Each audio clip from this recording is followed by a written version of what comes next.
And so I want to invite you to John 6 with me this morning. We're in this series in the Gospel of John. We're going to be here for a while. The Lord says the same. If He wants to go a different route, then we'll go a different route. But for now, we're going through the book of John. We're looking at the signs. And this book is centered around 7 signs. There's a few more signs in there, but the book is centered around 7 signs. And we are looking at those signs. You should have a handout, and it says Gospel of John, and has those signs on it. And today we're going to look at sign number 4.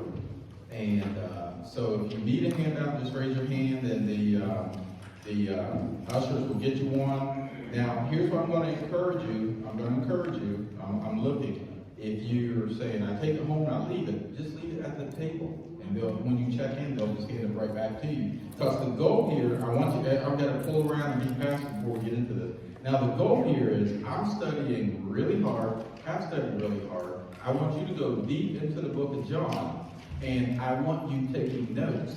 Okay, so I don't want you to get a new handout every time, because I know you're losing your notes, all right? So I want you to get one. You're welcome to have them, you know. But what I want you to do, though, is I want you to take notes, and you're like, forget it, or whatever. Then on your way out, put your name on it, and just leave it at the table out here when you check in, and just ask for it back, and they'll give it to you. Because when we're finished with this series, I want you to be able to pick this up, you know, a year from now, 5 years from now, and I want you to be able to go through and have a great understanding of John. A lot of times when people are flirting with the idea of becoming a Christian, and they ask, not just me, but they ask a lot of individuals that have been, trained, where should I start reading in the Bible? We tell them the book of John. Because the book of John is so simple that a grade school child can understand it, but it's so complex that the scholars have not exhausted it yet. And so it's a great book to start. So that's why I'm taking my time and want you to have a great foundation in the book of John. You're going to find out when we get about halfway through this book that those 7 signs that is centered around, those we're finished with those, and then we'll move on to another section that is also built around. But I want you to have a great understanding of the book of John, and you're going to be surprised, what God can do with that in your life, not just this year, but in the future when you look back on it. All right, all right. So, this is the kind of cooking. I would kind of take preaching as kind of as preparing a meal, feed my sheep, preparing a meal. But this is the kind of cooking that if you preserve it right, you can take it off the shelf and heat it up later and eat some more of it. And so that's really what I'm trying to equip you to do, all right? So everybody have a handout. Plus we have folders if you want a folder. We have some red folders. If we're out, we'll get some more. Just put your name on the outside of the folder and then just turn that in and take it with you, however you want to do that. And we also have folders that help you keep materials. All right, everybody good? Yeah. All right, so let's jump into the book of John. I want to look at the 6th chapter, and in the 6th chapter, we're going to read a few verses, and then I'll jump in and start breaking down this chapter. But how many of you remember when you were in school that every now and then the teacher would give you a quiz? And the worst quiz to me was the surprise quiz, that they call it pop quiz. You just pop it on you and have that surprise quiz. And so the quiz was designed to ask questions to prepare you for the test. And so remember, we didn't stress so much about the quiz as we did the test. Because usually the quizzes, that might be 5 or 10% of your grade, but the test might be 40, 50, 60% of your grade. We were more concerned about the test because the test was more extensive. It asked more questions. It took longer to sit down and complete it. But the quizzes weren't so bad. But remember, the quizzes are to prepare you for the test. The test is to prepare you for life. Are you with me? The test is measuring whether you are ready to go to the next level. Are you with me? How many of you like tests? No. And most of us, we don't like tests. A lot of us say, well, I don't test well. Okay, and we get that in our head that we don't test well. You tested well because you tested and you kept getting promoted. You just didn't like tests, is what you were really saying, because the test stressed me out, and I don't always do as well on the test as I wish I would. I don't test well. You test well. Okay, you test well. Just don't tell yourself that lie. A lot of people tell themselves that lie. Just don't test well. No, it wasn't that you don't test well. It's probably you didn't prepare well. Because if you prepare well, you test well. Has anybody in here done really well on a test? Okay, all right, you've done well on a test. And guess what you did before the test? You prepared well for the test. So you get my point. So you do test well. It's just as long as you prepare well. And so what we're going to find today in John 6 is that Jesus is going to give the disciples a test, because he is trying to prepare them well for his departure so that they can lead his ministry, lead his church once he departs. Are you with me? All right, so I want to read just a few verses, and we're going to talk today about feeding the 5,000. Okay, there were more than 5,000. We'll jump into that a little later, but they're feeding the 5,000. All right, he can do it. He can feed 5,000. Now, I'm going to ask you to join me, get a little exercise. I'm going to ask you, if you can, I'm going to ask you to stand as I read these first few verses. In John 6, verse 1, John 6:1, it says, "After these things, Jesus went away to the other side of the Sea of Galilee, or Tiberias. A large crowd followed him because they saw the signs," the very thing that we're talking about. "Because they saw the signs which he was performing on those who were sick. Then Jesus went up on the mountain, and there he sat down with his disciples. Now the Passover, the feast of the Jews, was near. Therefore Jesus, lifting up his eyes and seeing that a large crowd was coming to him, said to Philip, 'Where are we to buy bread so that these may eat?'" Amen. We're going to talk, you may be seated, we're going to talk about the feeding of the 5,000. All right, if you've been in church any amount of time, you're familiar with this passage. And so we look at verse 5 again. And so this is where the test begins. So we see the setting. We see the reason that verse 4 was important, telling us that the Passover was near, because the population of Jerusalem swelled around the feast times, the religious festivals. And the Passover was near. We call it Easter time, is what we call it. But they're coming in, so people are coming from all over Israel and beyond Israel, because they want to come to Jerusalem, they want to come to the temple, they want to be part of the religious festivities. And so there's a lot of people in Jerusalem, and they're seeing Jesus heal all these people, so they're following Jesus. All right? And you know, when people see some place where they can get blessed, they follow people. How many of you are old enough to remember President Ronald Reagan? And how many of you are old enough to remember when he opened up the federal pantry and put out some government cheese and some government butter? And people that did, and they typically distributed those from the neighborhood churches. And people that didn't go to church found out that Jesus was handing out government cheese at the corner church. And they would find their way to the church to get some of that government cheese and some of that government butter. And let me tell you, that was some good stuff. It's probably why some of us have heart issues now, but that stuff was good. When you cut that stuff, you haven't had a grilled cheese sandwich or so, right? All these young people, you haven't had a grilled cheese sandwich until you've had government cheese. Amen. You would get that knife out, and you would build up your bicep, your tricep, and your deltoid, cut it down. It wasn't going to be like what you get from the store. It's going to be a big, thick piece, because that was as thin as you could cut it. And you put it on there, you just put some of that butter on it. Are you with me?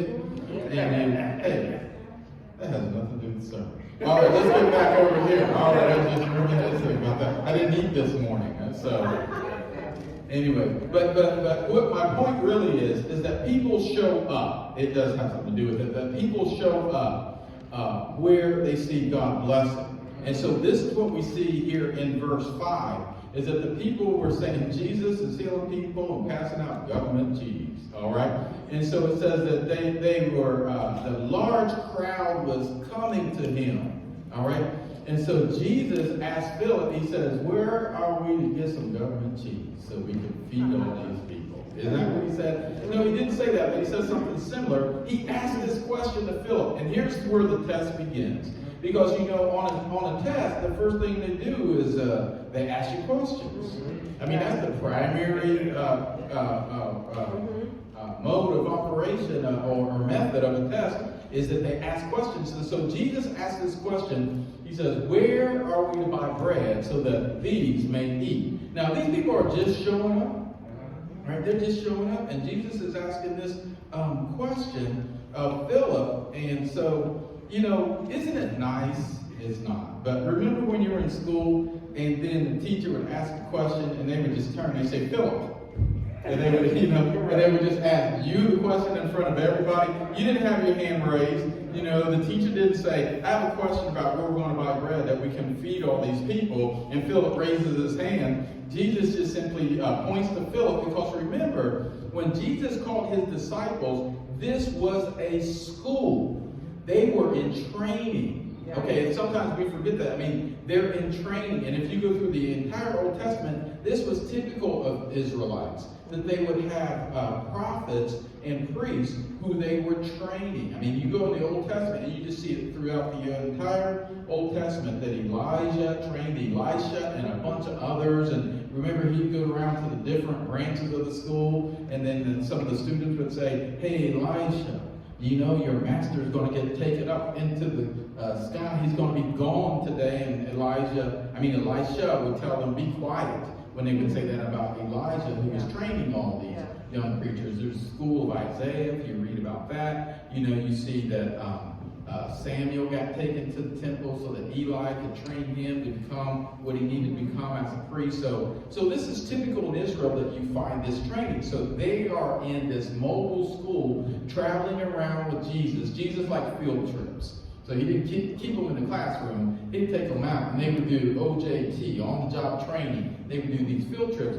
And so Jesus, knowing that they're in training, he turns to Philip and points him out, and he says, Philip, where are we going to buy enough food that everybody here can eat?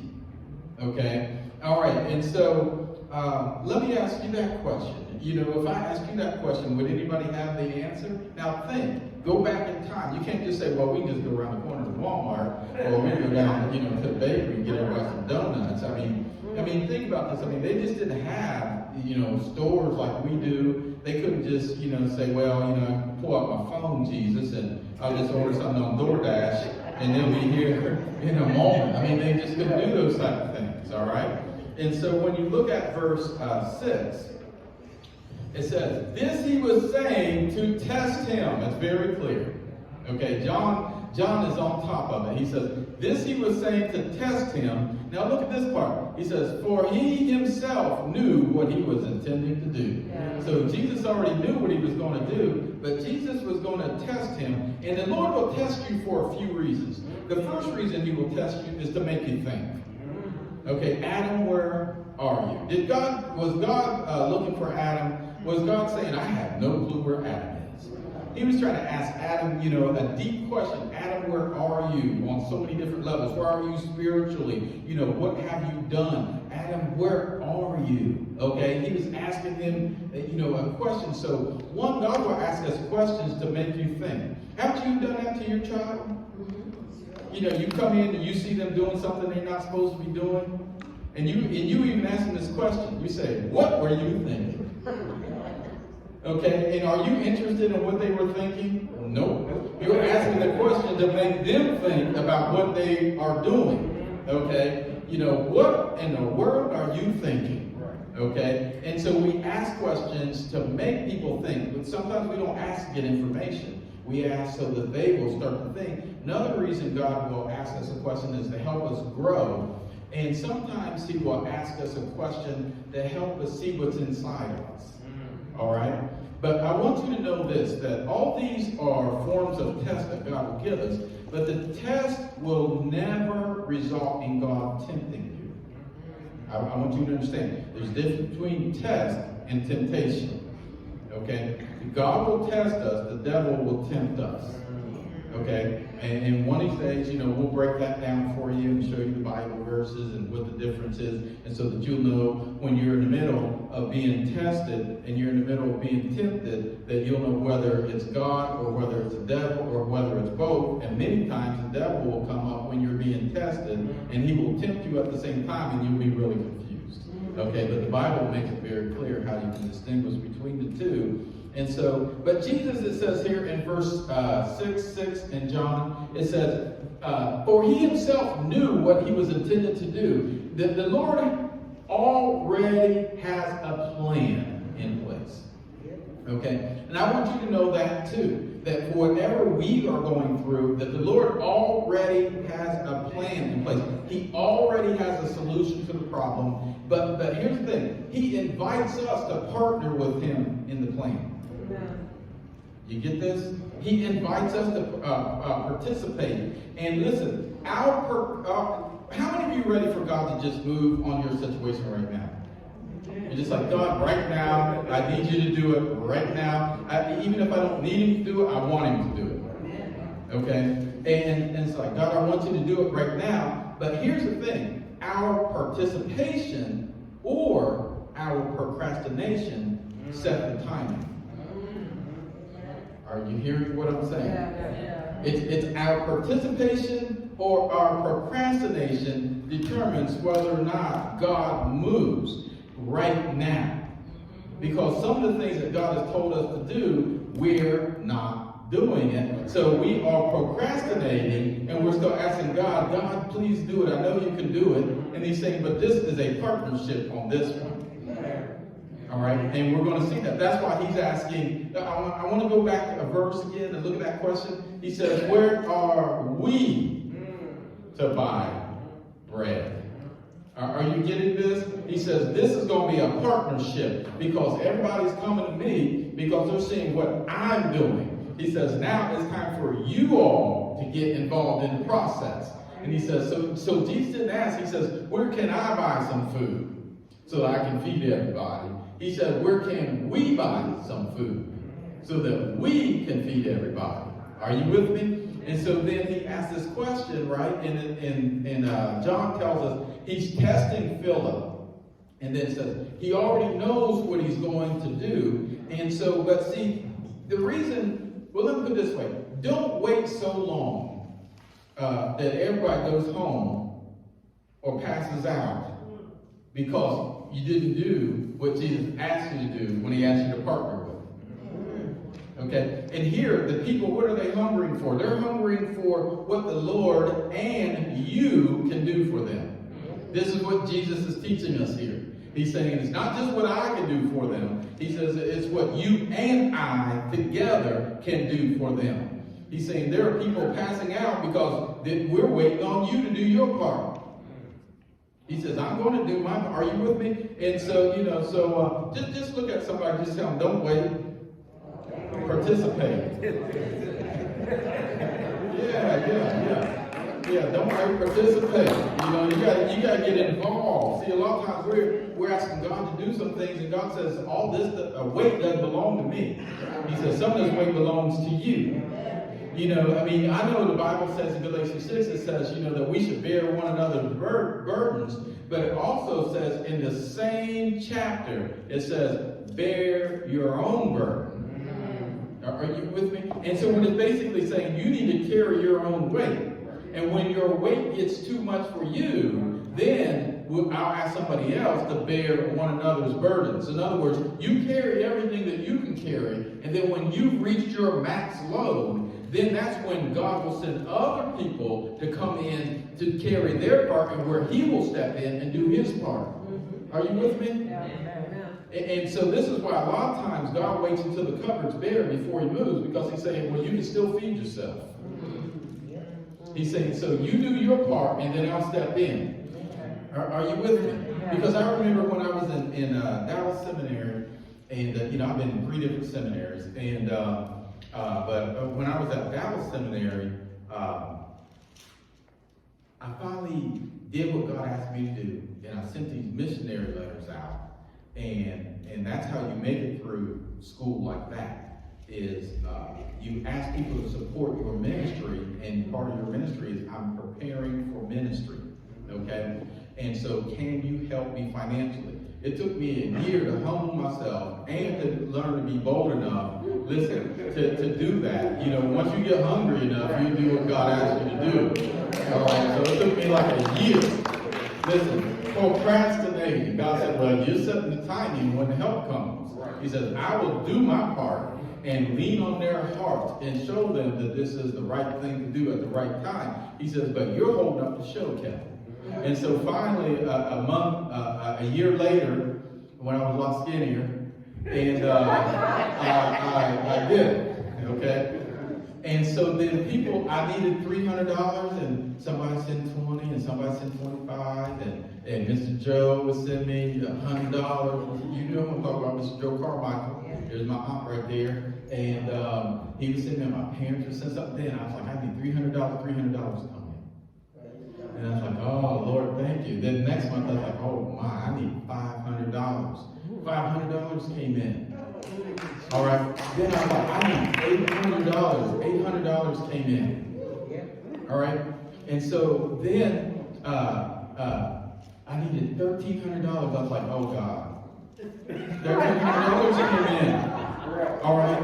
$1,300 came in. All right. Now think, like I was thinking. I was like, I should have did this a long time ago. And then I was like, well, you know what? I don't need $1,300 next month. I only need $800. So here's what I'm going to do. I'm going to bank the $500. Are you with me? I'm going to bank the $500 and then spend the $800. You with me? And I'm going to ride this divine ship all over that shore. All right? So the next month came, and the money started coming in. All right? And I needed $800. And I was working too now.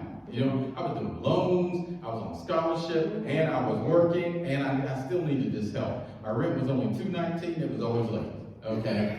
And I'm not joking, it was always late.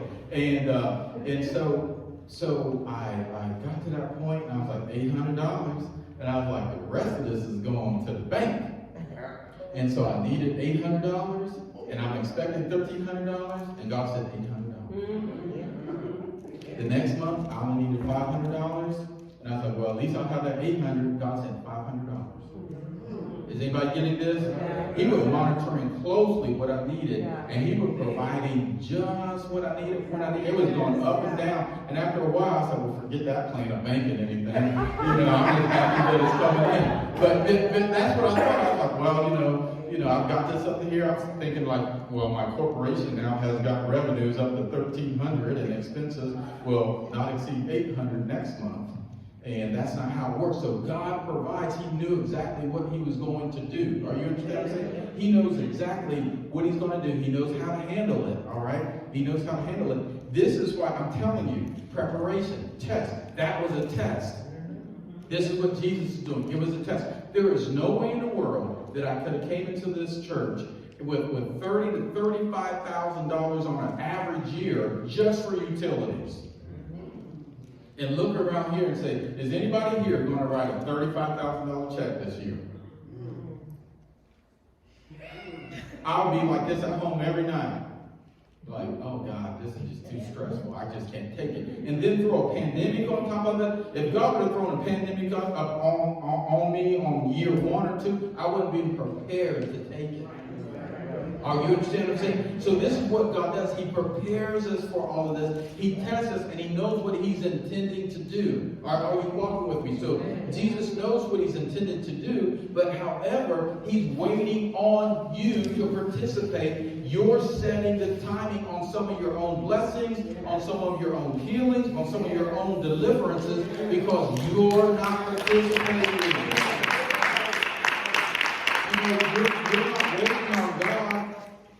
release that for me. God is, He's waiting on you. You know, I mean, He is waiting on you. I mean, you can pray about losing weight all you want. Pray about it. Pray about it all you want. God enjoys the company. He says, I'm glad to see you. He appreciates seeing you.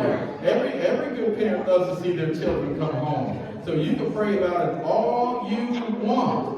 But until you participate, are you with me? And I want you all to stop doing this bad habit that I've developed. I wait until I am full. Then I start talking about, I need it. Am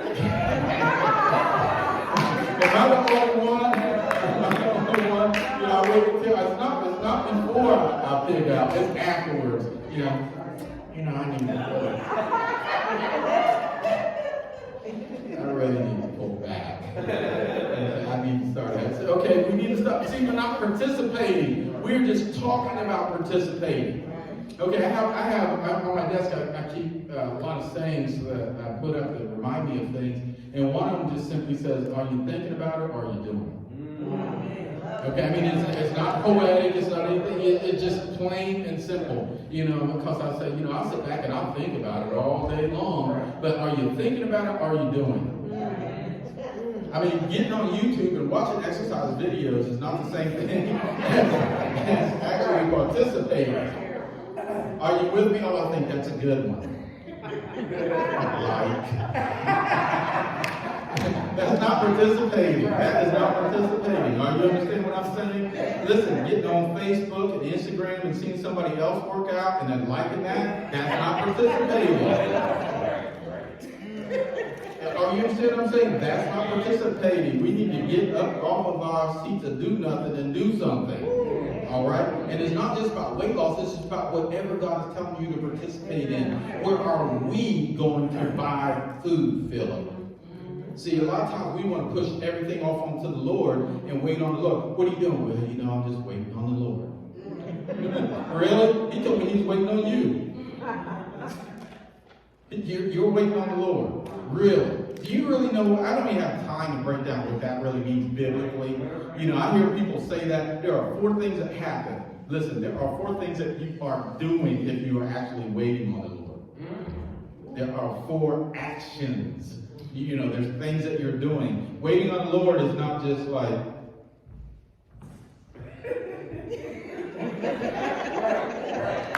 what are you doing? Well, what are you doing, Pastor? Well, waiting on the Lord to preach that sermon. He gave it to me. He knows what it says. I'm waiting on Him to preach it. That's not His responsibility. I promise you, if you go to heaven and you open up the book right now, that my name is pastor of this church, and He is the head of the church. He tells me what to do, and you understand what I'm trying to say? Like, there are certain responsibilities that each of us have to carry out. He is not going to show up. Listen, I promise you, and I don't make very many promises, I promise you, if the Lord showed up, that He could preach His message way better than I ever could. But He's not going to do it, because it's my responsibility right now to do that. And so what I'm saying to you is, it's your responsibility to do certain things, but you're not doing them, so God is waiting on you. For He Himself knew what He was intending to do, what He was planning to do. Not what He was doing, what He was going to do. And see, this is how God is with us, that He already has the plan. He already has the plan. You with me? Some of you saying, you can move on. I got the point. I know. I've been procrastinating. I've been procrastinating. All right. Well, since you know, we'll go to verse 7. John 6:7. It says, Philip answered Him. Oh, my goodness, Philip. Philip answered Him, 200 denarii worth of bread is not sufficient for them, for everyone to receive a little. In other words, he's saying a few months' wages is not going to buy enough bread for everybody to get a piece. Right. It's not going to buy enough food for everybody to get a little something. And when you feed people, you don't want them to go away hungry. Okay, so we appreciate Philip's sentiment. But however, if I am hungry, Philip, even a saltine cracker might help out.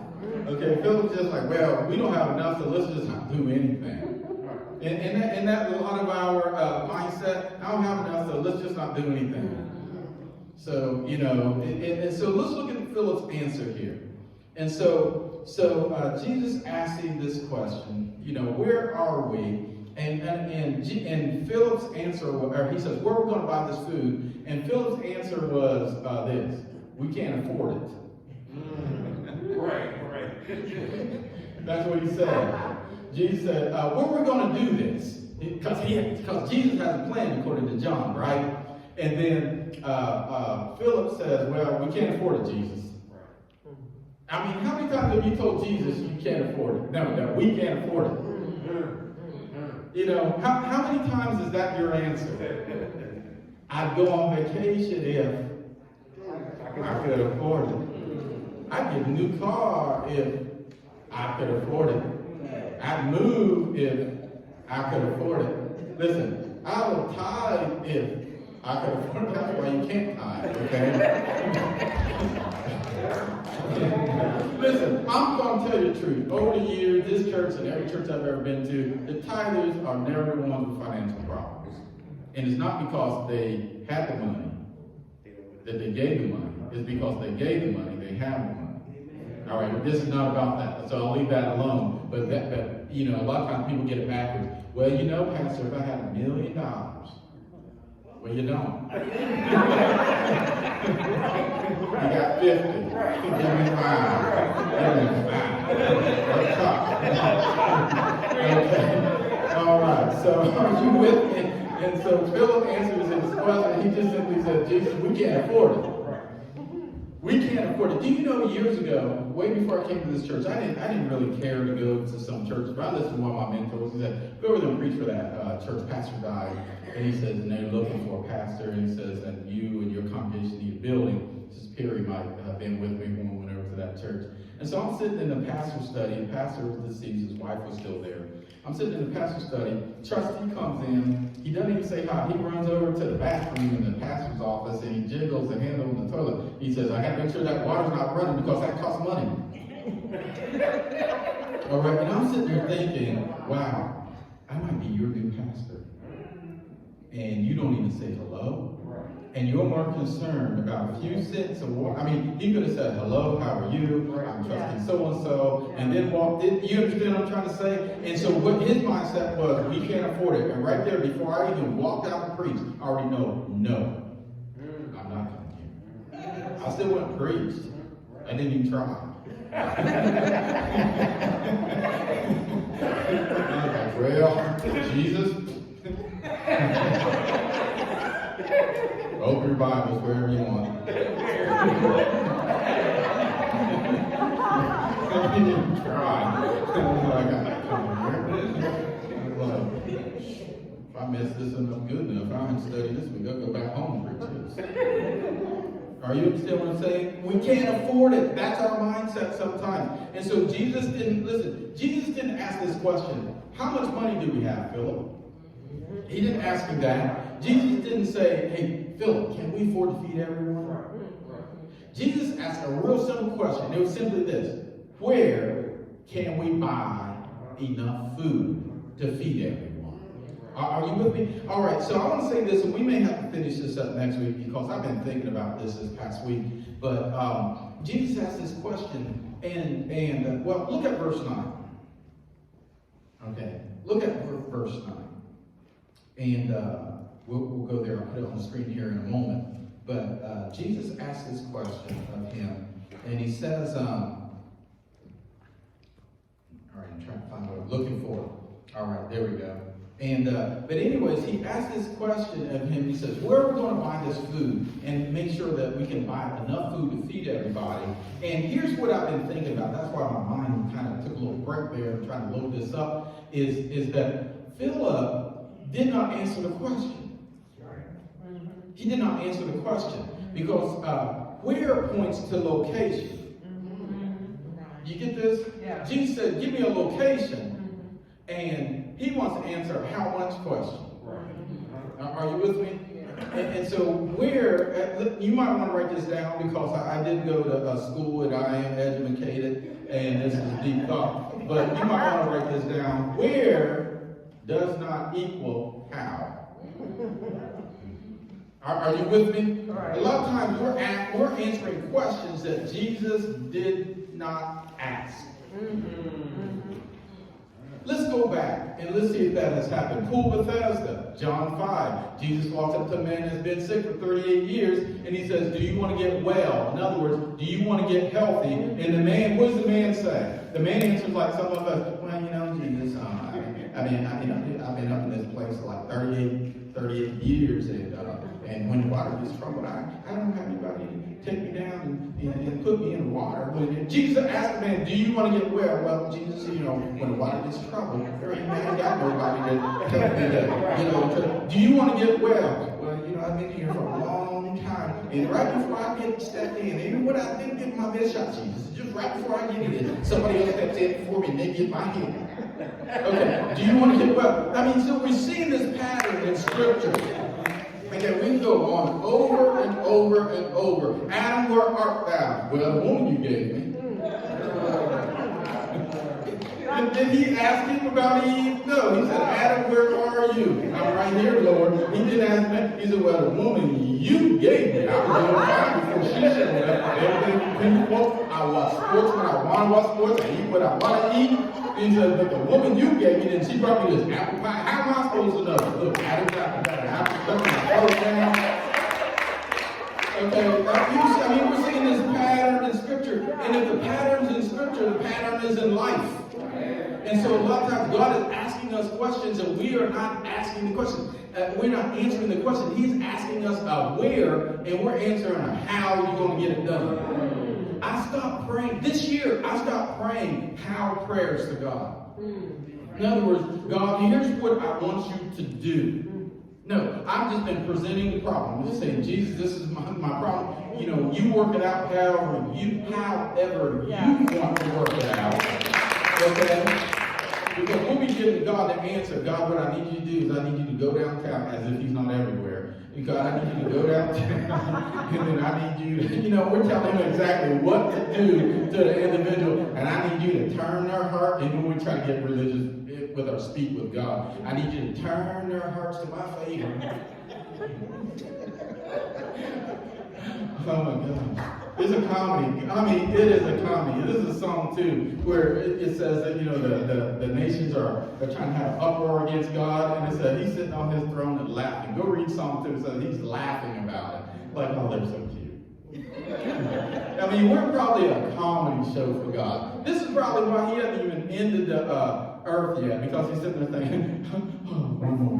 You know, he's probably just watching us. I mean, we're probably a comedy show to God because we're not even answering the questions. We're not even listening. We say, I'm listening to the Lord. No, we're not. You want to get well? Well, Philip, where? Well, we can't afford it. Right. We can't afford. Do you think God would ever tell you, let's go do something that he doesn't already have a way to pay for? No, he wouldn't. Well, I mentioned, I said, when I moved down to Texas, I moved down there, I had $6,000. That was it. And, you know, I had $6,000 and a family and one on the way. Okay? A little boy and a little girl on the way. All right? And listen to this. I moved down there by faith, and don't you know, by sometime in that first semester, one of my professors called me in, and he said, I was talking to the heir of the Napa Auto Parts industry, and he wants to provide scholarships for some of our African American students. And he says, so I want you and Andre to go to lunch and meet him with me. And we went and we got a free lunch, first of all, free food, right? And then this man went upstairs and he wrote a check and he set it on my professor's desk. And my professor, he said, when I picked up that check, he said it was $250,000 that this man wrote a check. Are you with me? Second semester, guess who was on scholarship?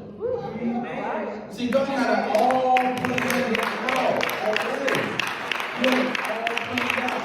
And before we finished that lunch, here's what that gentleman said to us. He said, I'll see you next year. Listen, he hadn't even written the check. He already knew what he was intending to do on a Christian campus, which gives me the mindset that this man himself knew Jesus and the Lord was working through him. Are you with me? And next year. So the next year we did the same thing. My last 3 years, we went to lunch with this man every year. And he would do the same thing. He would go up, walk my professor to his office, and then he would set a check on his desk and walk out and tell him again, I'll see you next year.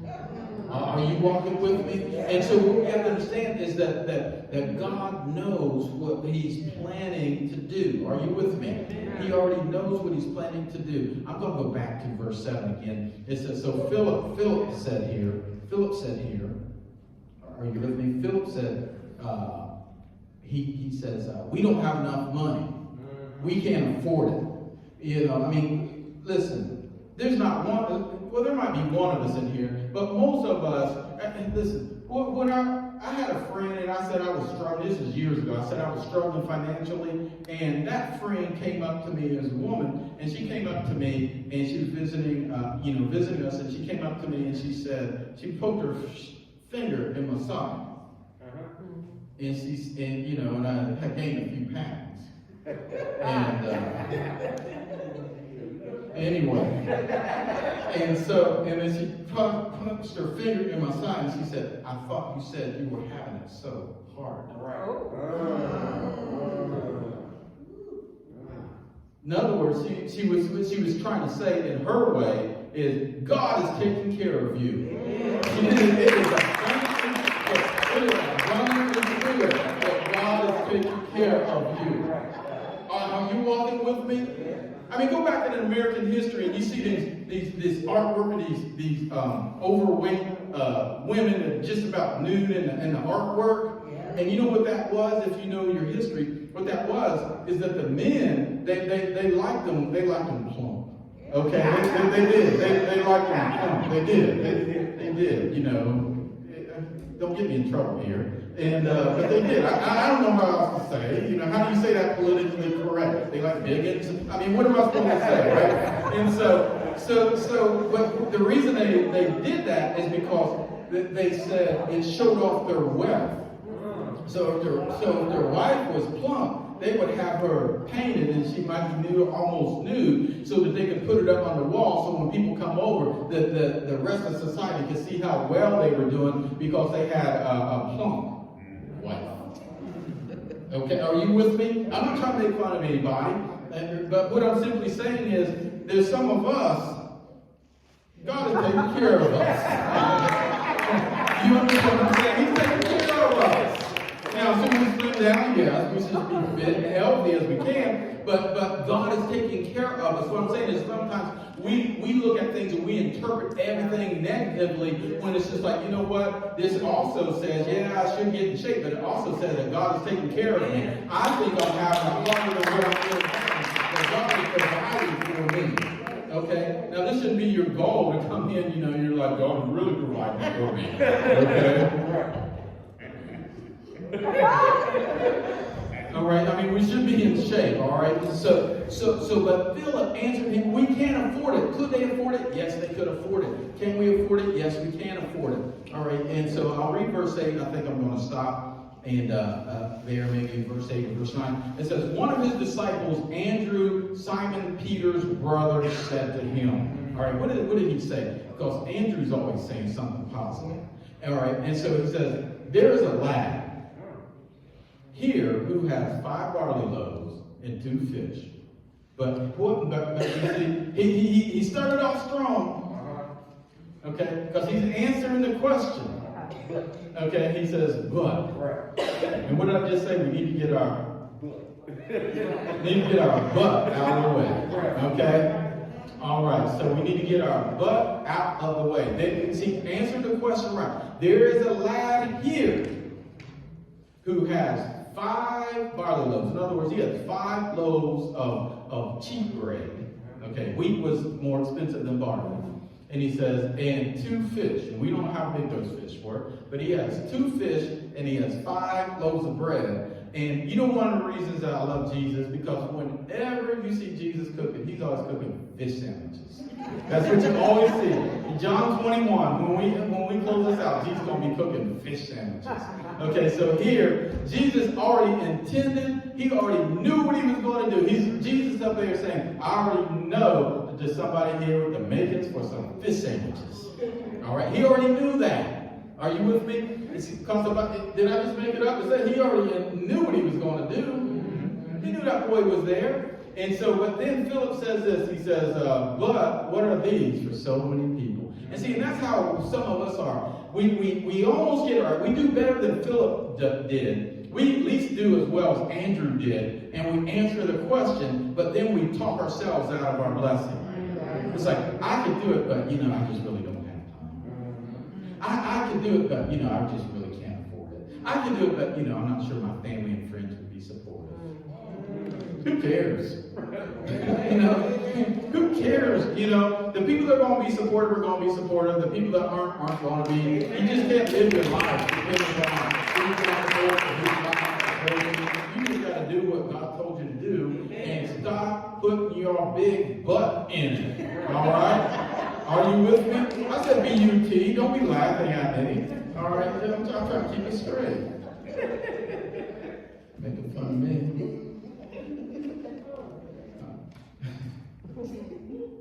I'm trying to behave, and you guys are just poking the bear. All right, so basically, I'm going to stop here, and then we'll pick up here. But let me just tell you this: when God asks a question, listen to the question. That's step one. Step two, then answer the question. Because I want you to pay attention. The reason I want to stop here, I want you to pay attention this week to yourself and others. And don't get mad at anybody. Don't correct anybody. I just want you to observe. I don't want you to say anything to them. I just want you to let people be themselves. Okay? But more, pay attention to yourself. But watch how many times people don't answer questions. They'll answer you, but it's not the question that you ask.